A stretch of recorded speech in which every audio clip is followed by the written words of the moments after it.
Недавно на русском языке была издана книга Джона Колемана под названием «Комитет 300».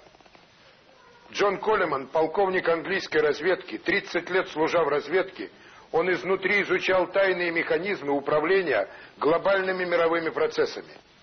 И в этой книге он пришел к выводу, что всеми глобальными мировыми процессами управляют 300 богатейших семейных кланов мира.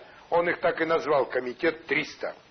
Эти 300 семейств связаны между собой жесточайшими тайными масонскими связями. Они определяют мировую политику, а мировое правительство страны Большой Семерки, как марионетки, выполняют полностью их волю. Так вот, в 70-е годы прошлого века Комитет 300 заказал очень важную научно-исследовательскую работу. Когда эта работа была сделана, результат оказался просто ошеломляющим. Выяснилось, что природные ресурсы на Земле ограничены.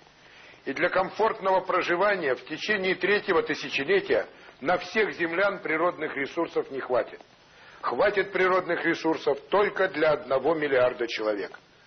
И этот комитет 300 сформулировал теорию золотого миллиарда.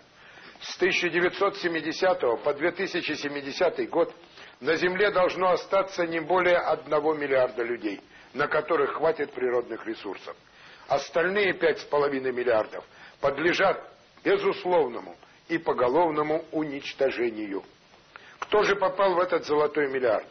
Попало население США и Канады, Западная Европа, Восточная не попала, попал Израиль и Япония. Мы, русские люди, в этот золотой миллиард не попали.